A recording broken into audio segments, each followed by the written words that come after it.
Well, a storm is brewing over the recent purchase of a prison by the U.S. government. The prison is in Thompson, Illinois, and the state made the sale to the Federal Bureau of Prisons for $165 million. So here's what's causing concern for some. Several lawmakers and groups are concerned it will eventually be used to house inmates from Guantanamo Bay. So right now, there are more than 160 inmates in Guantanamo Bay, and several lawmakers call the purchase a, quote, backdoor move to import terrorists from Gitmo into the United States. The facility itself was built back in 2001 as a maximum security prison in Thompson, Illinois. It's got 1,600 beds and has largely gone unused. Both the Obama administration and Attorney General Eric Holder say it would not be used for Gitmo detainees, and have pointed out numerous times that moving inmates from Guantanamo Bay to the U.S. is barred by federal law. Still, this is seen as a historic move, and I want to talk more about this with Politico's White House correspondent, Josh Gerstein. Josh, you've done some reporting on this. Where is this notion coming from that this prison will be the future home of Guantanamo Bay detainees? Well, it's not a crazy idea because it was, in fact, the Obama administration's idea, the White House's idea a couple years ago that they were going to move a lot of the detainees from Guantanamo Bay to this prison in Illinois, the ones that were going to be held in indefinite detention, perhaps about 60 of them. And the idea was part of the prison would be used for that, and part of it would be used for ordinary run-of-the-mill federal criminal inmates. So it was an administration proposal.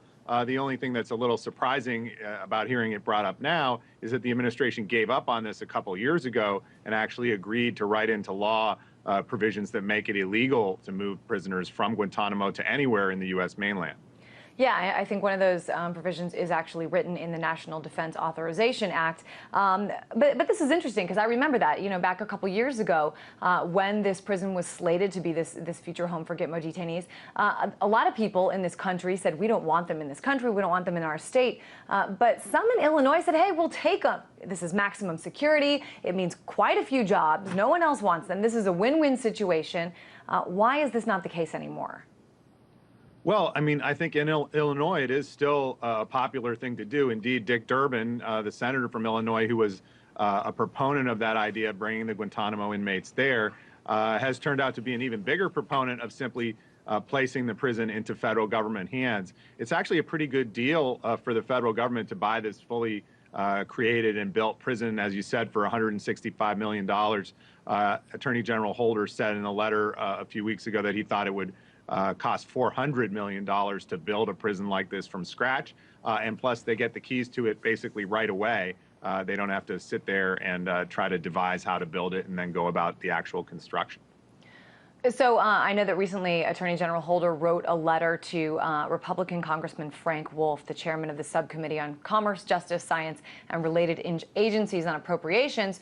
Chairman Wolf has been very vocal in his opposition to this purchase, and Attorney General Holder says, they should actually have common ground on this matter. Why don't they?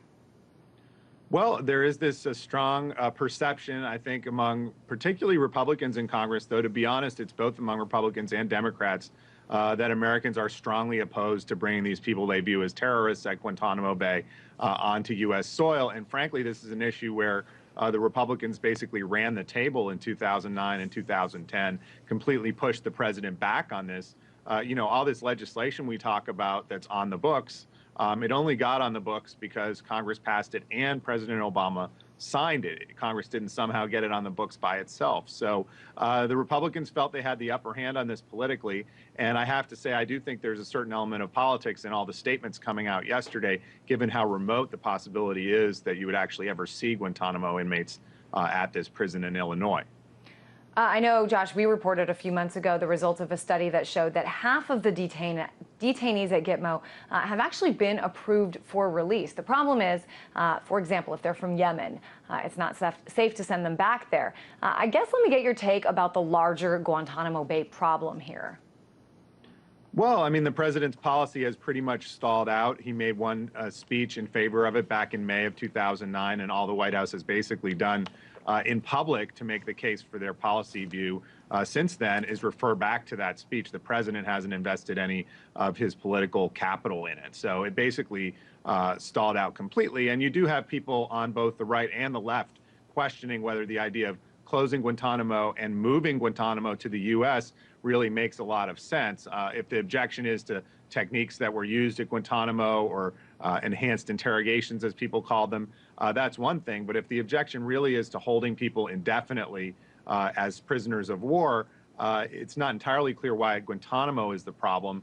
You would just have Thompson become, as people said at the time, Guantanamo North, and the protest would probably continue. One of the things that we've talked about here on RT quite a bit is, we've replayed those sound bites from President Obama. He said it on 60 Minutes. He said it numerous times on the campaign trail that he intends to close Guantanamo Bay. This was one of his campaign promises. I always like to ask people who've done any reporting on this at all, what is your take? Why do you think this is not a campaign promise being made by the president 4 years later? Well, it's still in the Democratic Party platform that it should be closed, but it really wasn't mentioned by anybody at the Democratic convention. I think he's basically given up on the issue. It is something that the president, in theory, still favors.